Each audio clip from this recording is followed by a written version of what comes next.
नमस्कार स्टूडेंट्स, बहुत खुश रहिए. Now this session is about composition and chemistry of carbohydrates. Now first we are discussing about the chemistry of carbohydrate. Carbohydrate consists of carbon, hydrogen and oxygen atoms and polyhydroxide aldehyde or polyhydroxide ketones, also called hydrates of carbon. Most abundant and diverse class of organic compounds. One of the three major macronutrients found in food. Critical role in proper functioning of the immune system, fertilization, blood clotting, and human development. Found in a number of foods like fruits, starchy vegetables, peas and potatoes, grains, milk, desserts, yogurts, etc. हम सबसे पहले कार्बोज का रासायनिक संगठन देखेंगे. कार्बोज carbon, hydrogen और oxygen के अणुओं से मिलकर बना है और ये पॉलीहाइड्रोक्साइड एल्डिहाइड और पॉलीहाइड्रोक्सी कीटोन्स भी कहलाता है. ये सबसे ज्यादा पाया जाने वाला ऑर्गेनिक कंपाउंड है. जो प्रमुख मैक्रोन्यूट्रिएंट्स भोजन में पाए जाते हैं उनमें कार्बोज भी एक अपना अहम स्थान रखता है. इसकी अगर हम उपयोगिता या फंक्शनिंग की बात करें तो ये प्रतिरोधक क्षमता, प्रजनन, रक्त का थक्का जमाना और हमारे वृद्धि विकास के लिए बहुत जरूरी होता है. ये कई सारे फूड्स में पाया जाता है, जैसे फलों में, सब्जियों में जैसे मटर, आलू, ग्रेन्स में, दूध में, मीठे पदार्थों में और दही में. Now, classification of carbohydrates. It may be classified in monosaccharides, oligosaccharides and polysaccharides. Monosaccharides are the simple carbohydrates and they can't be further hydrolyzed. For example, glucose, fructose and galactose. Oligosaccharides, these are the polymers and made up of 2 to 10 monosaccharide units joined together by glucosidic linkage. Examples of oligosaccharides is sucrose, lactose, raffinose. Now polysaccharides. Polysaccharide means polymers of hundreds and thousands of monosaccharide units. They are not sweet and of course they called non-sugars. They are insoluble in water and can be homopolysaccharides or heteropolysaccharides.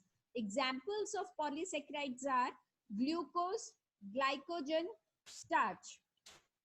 अगर हम कार्बोज के वर्गीकरण को देखें तो 3 भागों में इसको वर्गीकृत किया जाता है. सबसे पहला मोनोसैकराइड.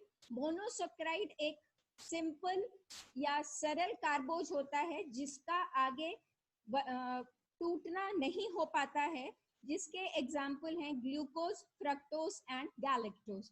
ओलिगोसैकराइड में 2 से 10 मोनोसैकराइड के यूनिट्स पाई जाती हैं जो कि आपस में ग्लाइकोसाइडिक लिंकेज के द्वारा बंधी हुई रहती हैं. इनके एग्जाम्पल सुक्रोज, लैक्टोज और रैफिनोज होते हैं. पॉलीसैकराइड्स में कई सारे 100 या 1000 तरीके के मोनोसैकराइड्स आपस में जुड़े हुए होते हैं और ये स्वाद में मीठे नहीं होते हैं और इनको नॉन शुगर्स भी कहा जाता है. ये सभी पानी में या जल में अघुलनशील होते हैं. ये एक ही तरीके के मोनोसैकराइड से भी बन सकते हैं और अलग अलग तरीके के मोनोसैकराइड जब आपस में मिलते हैं तो भी पॉलीसैकराइड का निर्माण हो सकता है. इसके एग्जाम्पल्स हैं सेल्यूलोज, ग्लाइकोजन और starch. Now types of carbohydrates in food. 3 main types of carbohydrates. First is starch, that is also called as complex carbohydrate, then sugar and fiber. जो कार्बोज होता है उसको 3 मुख्य भागों में वर्गीकृत कर सकते हैं या 3 मुख्य तरीके के होते हैं. सबसे पहला starch, then sugar and then fibre. Now starch. Foods rich in starch include peas, potatoes, corn, dry beans, kidney beans, grains like oats, barley, rice, etc. Majority of grain products are made from wheat flour like pasta, bread and chapatis. Starch में मटर, आलू, corn, सूखी हुई beans, kidney beans और अनाज जैसे oats, बाजरा और चावल आते हैं।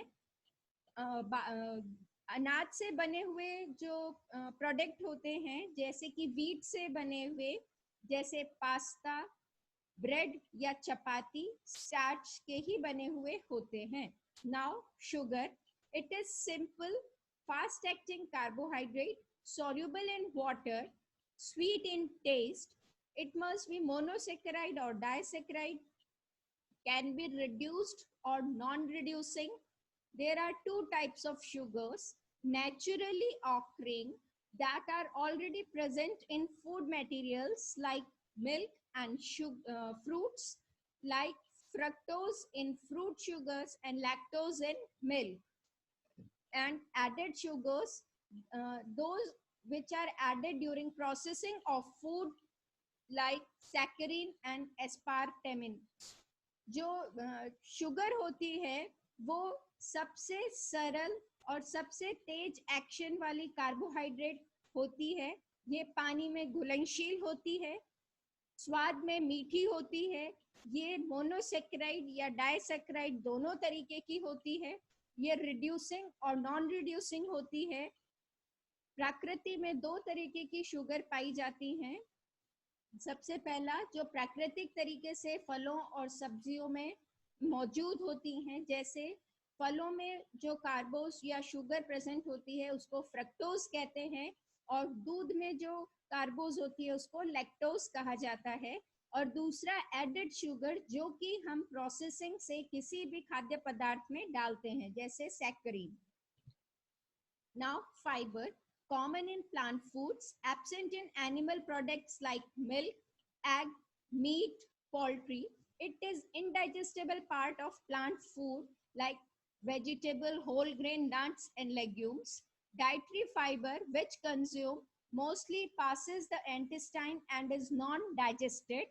For good health, 25 to 30 grams of fiber intake per day is required in adults. Sources include fruits and vegetables like apple, corn, berries, whole grains, cereals, oats, bread, and nuts like peanuts, walnuts, and almonds. अब हम fibre के बारे में पढ़ेंगे। Fibre मुख्यतः plant foods होता है और ये प्राणिज स्रोतों में नहीं होता है।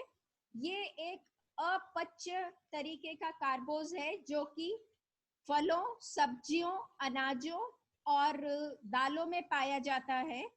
जो डाइटरी फाइबर होता है उसका मुख्य ये हमारी आंतों से निकल जाता है और ये अपच्य ही रह जाता है, पर फिर भी एक अच्छा स्वास्थ्य पाने के लिए एक मानव को 25 से 30 ग्राम फाइबर प्रतिदिन लेना चाहिए।